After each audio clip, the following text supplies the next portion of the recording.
In Central Florida, Puerto Ricans now make up a significant part of the population, and the cultural impact is more visible today. There's been an exodus of people from Puerto Rico, and the landing spot has been right here in Central Florida. They're concentrated along the I-4 corridor and then down to the I-95 corridor. You're listening to Engage on Central Florida Public Media. I'm Sharon Stone. Our region is home to one of the largest concentrations of Puerto Ricans in the country. About 1.3 million Puerto Ricans live in the state, and roughly 500,000 call Central Florida home. On Super Bowl Sunday, a global star, Puerto Rican artist Bad Bunny, thrusted that culture into the spotlight. Numbers show it's the most viewed halftime show ever. Millions watched from home or went to watch parties. At La Vergenza, Puerto Rican, Chinchorro, in Orlando Square, the crowd was packed, singing and dancing together.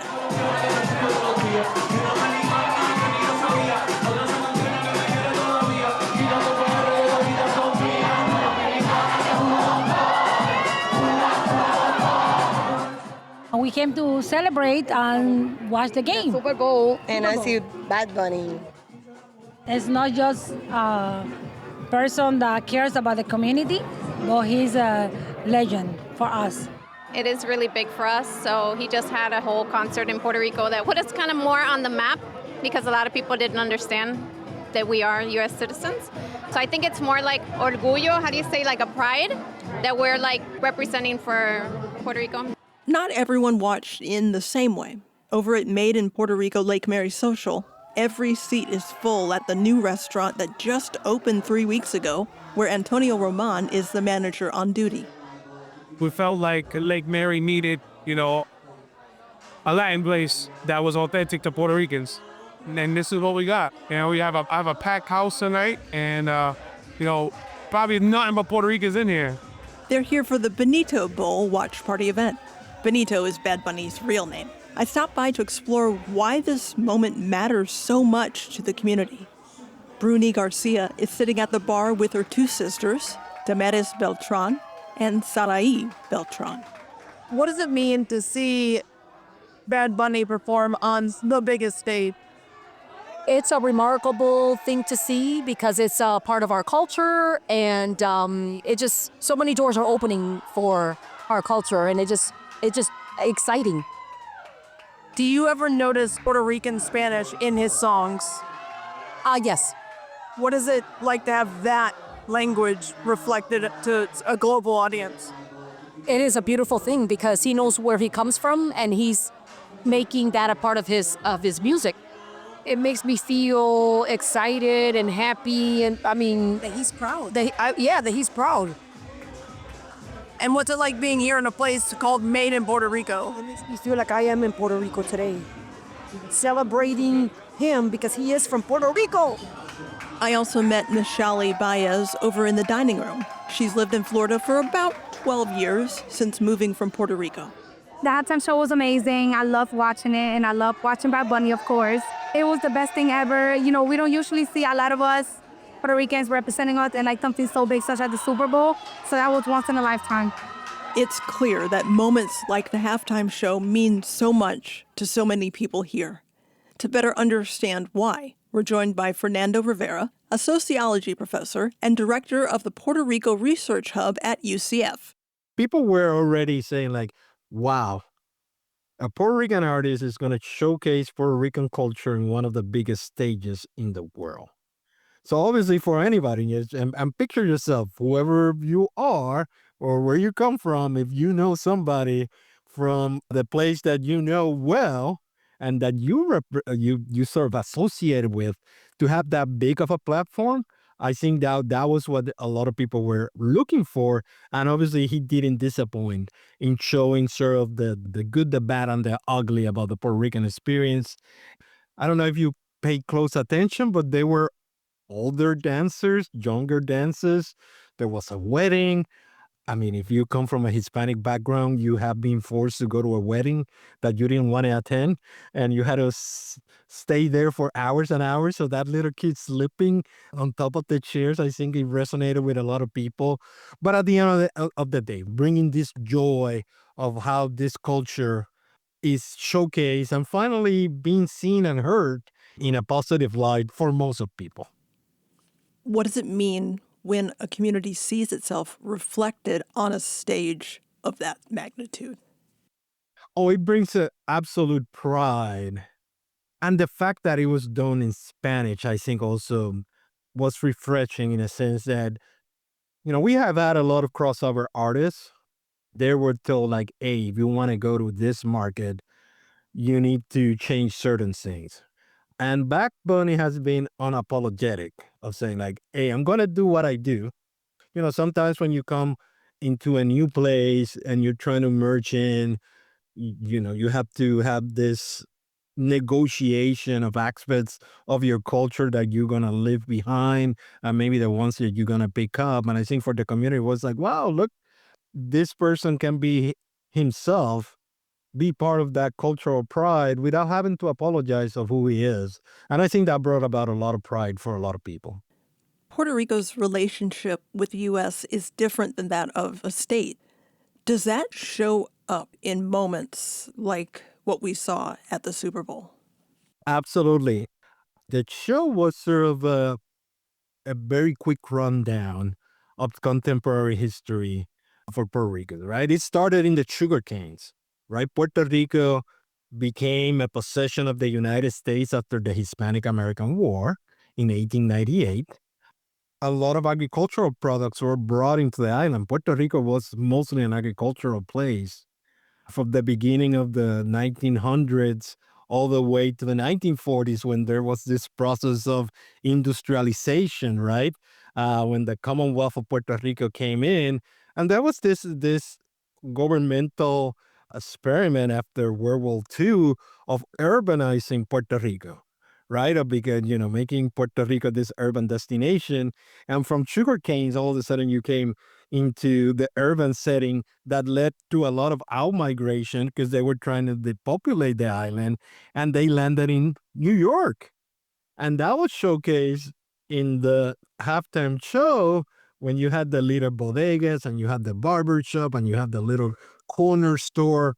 Then there was kind of like this evolution out here that all of a sudden with what happened after Hurricane Maria, that you saw the light posts and sort of the sparks out here and the workers falling down, talking about God, El Apagón, right? Which was blackout song that he was referring to in terms of, hey, look, since 2017, we've been dealing with this.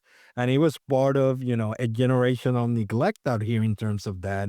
And it goes all the way out here to I should have taken more photos, right? Debí tomar más fotos in that sense of remembering all the things and living in the moment out here. And that celebration of what it means to be Puerto Rican, but also what does it mean to be American within the context of the United States of America.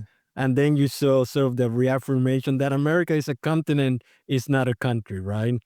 All the way from Chile, all the way from Canada, and all the flags that were provided out there, but with joy, with love, with celebration of the differences that make us great.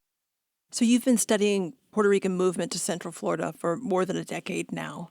Have you noticed any trends in that shift? Maybe increase in population or neighborhood presence or just even how people feel rooted here? So that process of identifying, what does it mean to be Puerto Rican in Florida is something that we're very interested in. But at the same time, from studies out here of population movement, Puerto Ricans will follow economic opportunity. So there's always kind of like this circular migration out here, and they will look for places where they have jobs and opportunities. The theme park, the hospitality has been key in attracting a lot of Puerto Ricans to the area, but still we're forming those institutions, still we're forming those civic type of groups, trying to unite that political and social participation out here, which is very complicated because there's not a single Puerto Rican community. We have Puerto Rican communities, right? We have people that, come from up north, of people that come from Chicago, people that have been here for a while, people that came before Hurricane Maria from Puerto Rico, people that came after Hurricane Maria, people that tried out here, went back, it didn't work out in Puerto Rico and came back to Florida. So it's a fascinating area of study in seeing how that has evolved out here in our community. Do you see more of a Puerto Rican presence in everyday life in Central Florida today compared to 10 years ago? Absolutely. And, one of the arguments we made in something we published recently, when Hurricane Maria hit, and then all of a sudden, a lot of people started coming to, particularly Orlando, a lot of people realized, you know what? My neighbor is Puerto Rican. My doctor is Puerto Rican. My friend's kid's best friend is Puerto Rican. And then all of a sudden, you get kind of like this reintroduction, in a sense, of wow, there's a lot of Puerto Ricans here.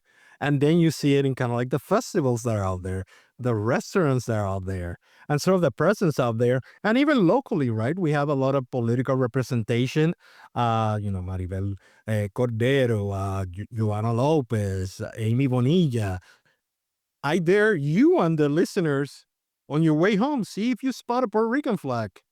It's like this little flag with a single star, a blue triangle, and red and white stripes, and see if you can spot a Puerto Rican on your way home.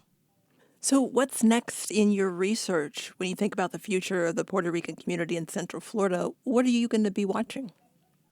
One of the big things that we're studying is, are people willing to go back to Puerto Rico? What have to be the conditions out there if they're willing to do so? So far, we find that they would like to emotionally go back, but the reality is the electric grid is not that great. Economic opportunity is not that great. But we're seeing that even within a decade after Hurricane Maria, we've seen that Florida has become increasingly more expensive. So we sort of starting to see, we asked in our latest poll, would you be willing to move out of Florida? And a high percentage of people said yes. We have been doing a series of polls in different themes exclusively for Puerto Ricans in Florida. We want to make sure that we identify those issues and we tell the decision makers, like, look, these are issues that is affecting our community. But so far, we've seen that a lot of the issues that we find that is affecting the Puerto Rican community are similar to the ones that are affecting the community as a whole. So that understanding not only helps Puerto Ricans, it helps us here in Central Florida. Fernando Rivera is a professor of sociology and director of the Puerto Rico Research Hub at UCF. We asked you, our audience, for your thoughts, too. This is part of an email from Millie Ferrer-Chansey. Quote, I was super proud witnessing Bad Bunny give a spectacular performance at the halftime show. For one thing, it educated viewers in knowing that Puerto Rico is part of the United States, and Puerto Ricans are U.S. citizens. As a Puerto Rican, I don't know how many times I have been asked if I am a U.S. citizen. Bad Bunny tried to showcase an island filled with various cultural customs like sugarcane fields, men playing dominoes, whole families going to parties bringing along their elders and children, as well as displaying many traditional treats. The last segment of his performance was my favorite, where he stated, God bless America, followed by a parade of flags from across North, Central, and South America. Thank you, Millie, for your email. The Puerto Rican Organization for the Performing Arts, based in Orlando, works to keep the island's culture alive in Central Florida. We're talking to Melanie Maldonado, the founding director of the nonprofit. The traditional arts have been used to augment many elements of life, from traditional Christmas music to different kinds of protests and political campaigns. Traditional music in Puerto Rico really is part of the soundtrack of everyday life there in so many different ways.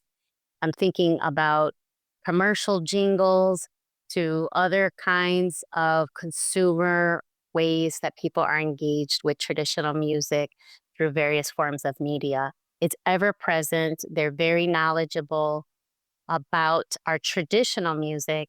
So moving, just migrating over from Puerto Rico to Central Florida, engaging or being surrounded by or encountering traditional arts culture is very familiar. In terms of other consuming publics or other groups of people who encounter our music or have an opportunity to engage with our cultural traditions in one form or another, many of us who do this work engage in cultural education or arts education. Because it's part of our daily lives, we refer to it as cultural education, but certainly it falls within the broader realm of arts education as well. So we provide a lot of context, and that's why we're very much involved in humanities work. We engage scholars. We bring lots of context as part of what we do in terms of situating arts and other cultural practices within the framing of history and everyday life, not only for Puerto Ricans, but in a broader Caribbean context, in a broader context of the Americas and the African diaspora, etc. This global spotlight that's on Puerto Rican culture right now. What happens when that fades and people move on? Where do you go from here with your organization? Well, our organization has provided cultural programming for over 20 years. So we will continue the work that we are doing. Certainly, this global spotlight has heightened awareness about Puerto Rican culture and the possibilities for enjoying it, encountering it, engaging with it, learning more about it. What it does for us is provide a greater audience of interest, a greater possibility for support and engagement with a more generalized public. Melanie Maldonado is a founding director of the Puerto Rican Organization for the Performing Arts in Orlando. Por la mañana café, por la tarde ron, ya estamos en la calle, sal de tu balcón. There's more ahead here on Engage. Shifting gears to the Daytona 500 this weekend. From pit lane to the classroom, we'll see how Bethune-Cookman University and NASCAR are teaming up to fast-track students' careers. Subscribe to the Engage podcast on Apple Podcasts or Spotify so you don't miss an episode. There's a lot going on in space, from efforts to land astronauts on the moon and liftoff of Artemis 1 to answering the age-old question, are we alone in the universe? Wouldn't you want to know if there was life on another planet? Are We There Yet? Explores space exploration every Tuesday at 6:30 here on Central Florida Public Media. You're listening to Engage on Central Florida Public Media. I'm Sharon Stone. 200 years after writing her books, author Jane Austen still sparks passion today. Her novels are the model of many modern stories today. Films.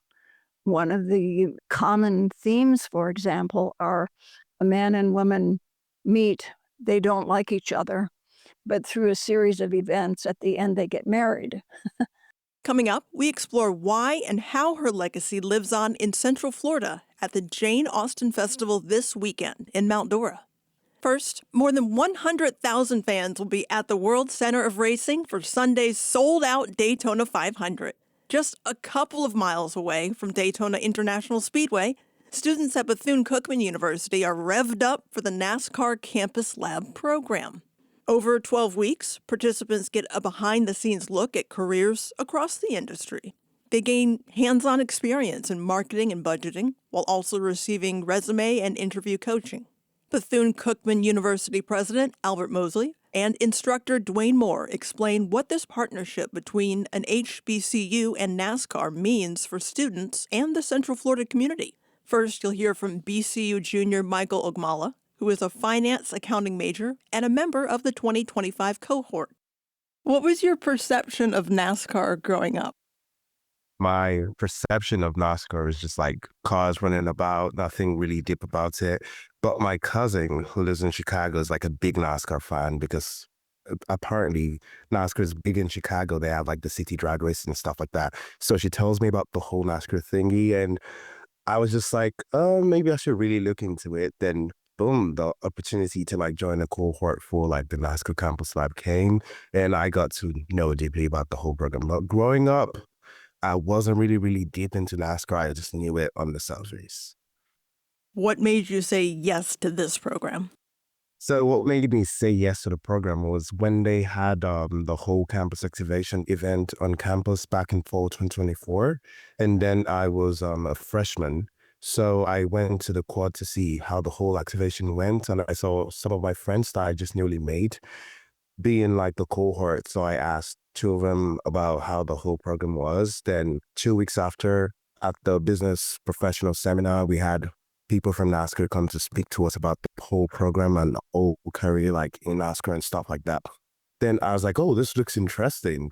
But I was a little skeptical in terms of like trying to apply because I was freshman at the time. And I felt like, oh, this program is for like juniors and like seniors and stuff like that. So I just applied and put in my resume and I made a video recording and I got into the program. Dr. Mosley, NASCAR has not always been culturally associated with the Black communities. How significant is it for an HBCU to be directly connected to an industry that historically has not centered on the Black community? It's absolutely transformational for NASCAR and for Bethune-Cookman University as well. I think one of the things that I am really impressed about with NASCAR is their proactive approach, knowing just sort of writ large that the audience for motorsports racing is changing as our society continues to evolve. So historically, as you indicated, this is a sport that attracted a very narrow and specific audience. But given the fact that our population is shifting rather dramatically here in the United States, I certainly applaud NASCAR for their forward-thinking approach and knowing that not only in terms of the racial and ethnic makeup, but also in terms of the age as well, the age of individuals who historically have enjoyed motorsports. And so we are about maybe 2 to 3 miles. Our campus is about 2 to 3 miles from the headquarters. And so it just made perfect sense for them to reach out to us. And it made even more sense for us to respond affirmatively to them. And so that our students like Michael and so many others can participate in this program. Dwayne, I just noticed you were nodding in agreement. Yeah, I just agree that NASCAR has done a really good job trying to reach out to not only the African-American HBCUs, but just the age group, as Dr. Mosley was saying, to expose them to NASCAR. And so they've done a really good job in doing that. Question for you, Dwayne, and then Dr. Mosley. What message does this send to industries that may not traditionally recruit from HBCUs? I think it says our students are not exposed to the sports industry as much. It's like basketball, football, and NASCAR is also sports. And I think it says, oh, here's another avenue that I might have, I can go with as being an African-American or a student of their age as well. Dr. Mosley, same question to you. What message is sent to industries that don't traditionally recruit from HBCUs? Again, NASCAR being very forward-thinking here, there are a couple of other industries where students from HBCUs may not have been as attracted to. So, for example, the majority of students at most HBCUs tend to major quite a bit in social service disciplines, so education, political science, criminal justice, and maybe nursing on the more technical side. I think for some of the larger industries, especially high-tech industries, one of the messages that we're hoping they will get from NASCAR, and one of the messages we're hoping that we'll be able to offer to them as well, is that HBCUs are also places where we do have students studying computer engineering, cybersecurity, applied AI, all of those sort of more high-tech, high-demand disciplines. And again, hats off to NASCAR for really paving the way for other corporate entities here in the Central Florida market to sort of take note of what's at Bethune-Cookman University in particular, but also at other HBCUs as well. Michael, what do people say when you tell them that you're working with NASCAR? Oh, they're going to be like, oh, that's really big. That's huge. Because Over the summer, I interned with Brown and Brown, and majority of my friends that I made at Brown and Brown, they were like, "What are you doing after the internship ends?" I'm like, "Oh, I'm going back to school to start like the program at NASCAR." And they're like, "Oh, that's really huge." And they're big NASCAR fans, and they're like, they would die to be in that position. So a lot of people get like surprised when I tell them that I've actually had the experience with NASCAR in the motorsport industry, met with different people in the industry, and they're just in awe. Michael, I'm wondering, for fans that tune into the Daytona 500 this weekend, is there something that you will be looking at differently just because of what you've learned with your experience that maybe most fans wouldn't see? That's a deep one.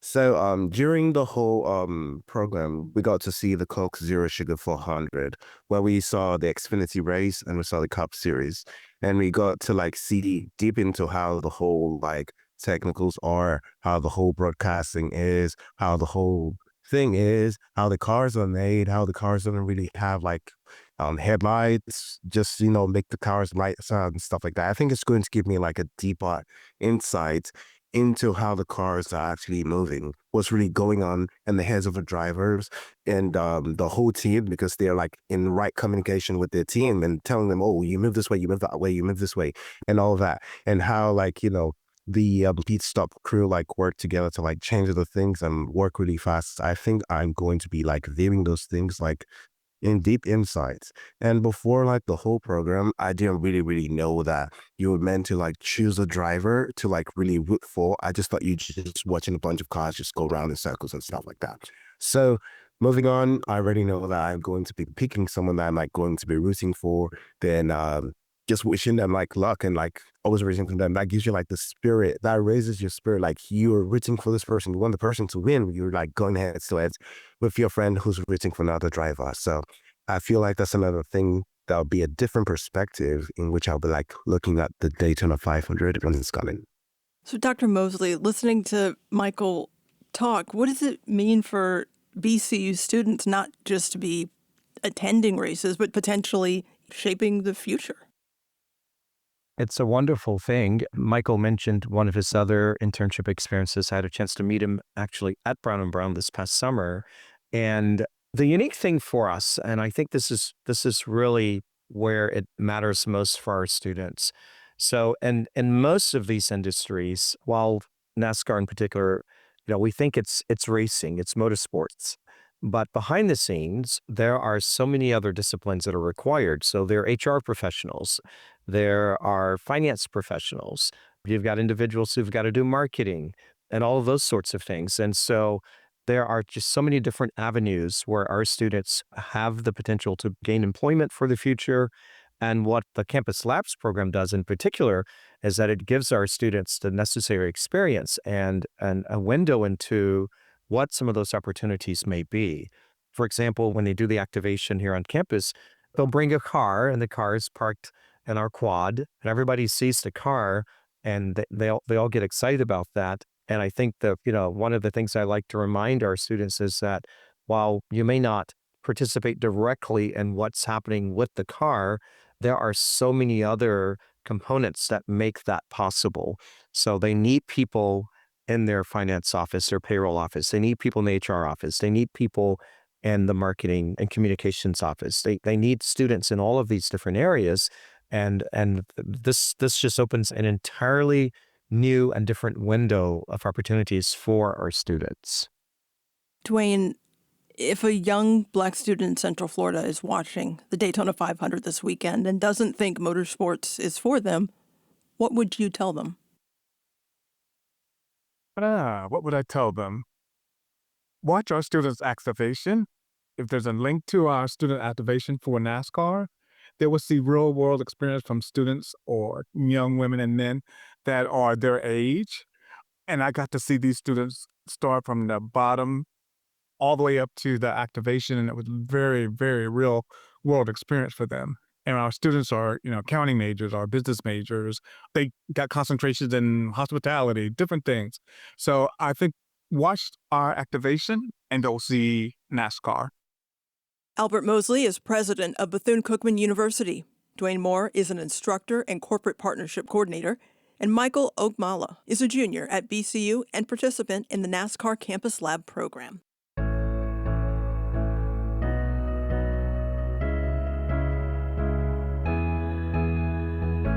Now, from the roaring engines of the Great American Race to a different gathering this weekend, one steeped in its own history and tradition.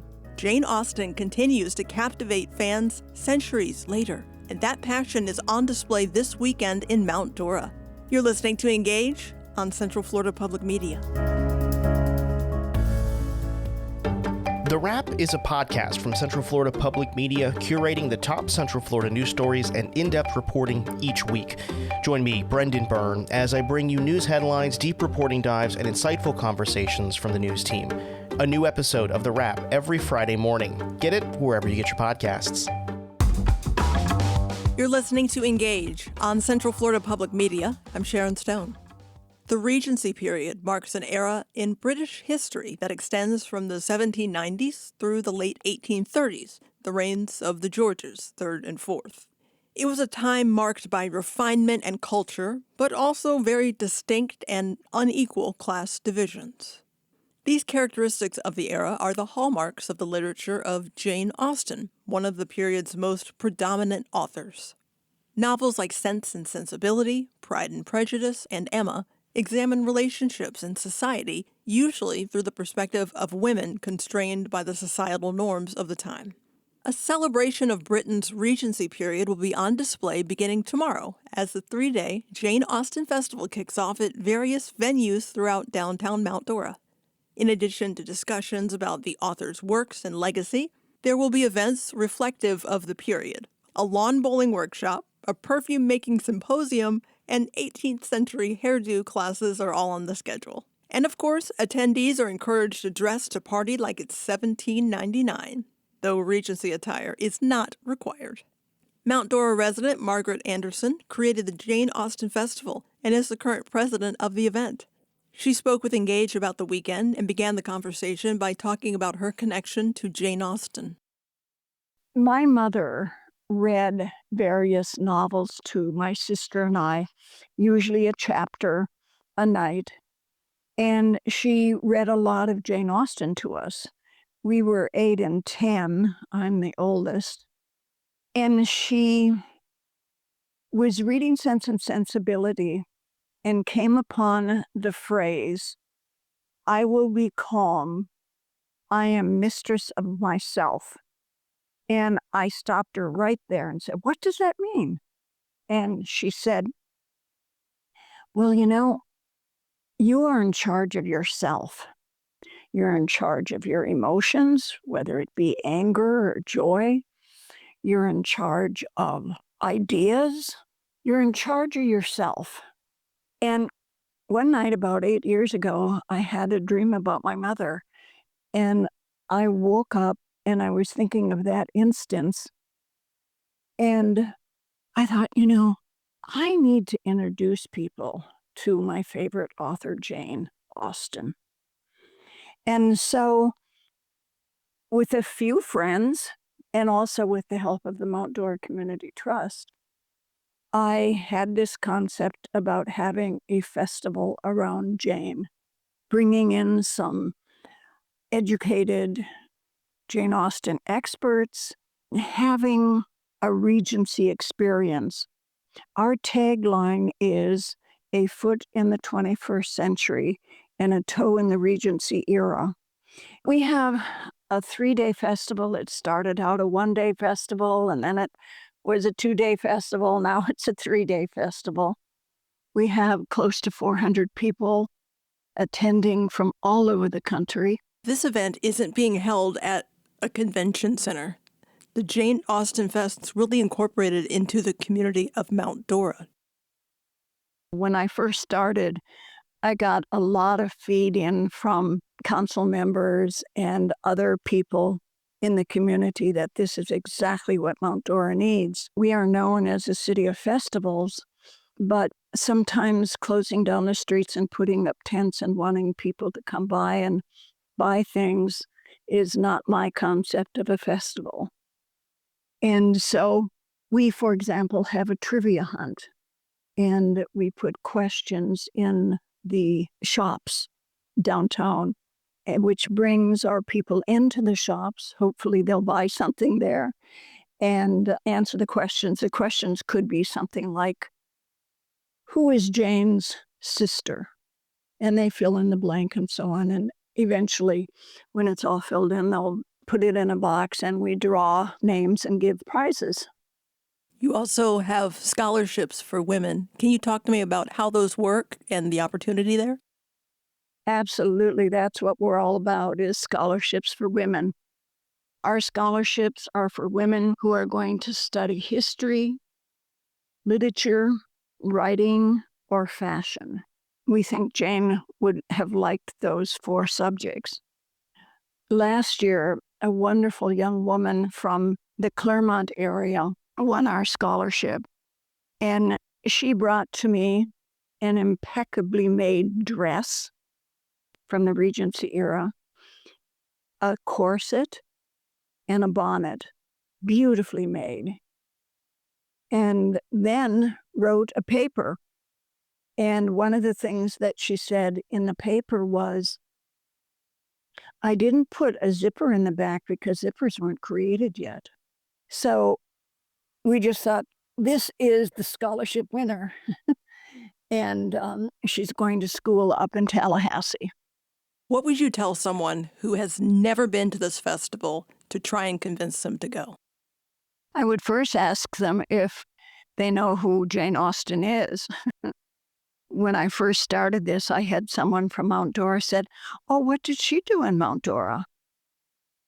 And so I have to explain that she wrote these 6 novels at 41 years old with an ink pen, not on a computer or a typewriter, with ink pen. I think her stories, her novels, have something in them that no other author before her time did. And that was, they were about women, and these women say no. That was not heard of. Women didn't say no very often in history. And in her novels, she has the women saying no. I think her novels are the model of many modern stories today. Films. One of the common themes, for example, are a man and woman meet, they don't like each other, but through a series of events, at the end, they get married. So I think that her writing, her descriptions, her understanding of human beings is something that, I guess, as a person who's interested in history, I find that very fascinating. Margaret Anderson is president of the Mount Dora Jane Austen Festival, happening February 13th, 14th, and 15th. We'll have information and links on our website, cfpublic.org.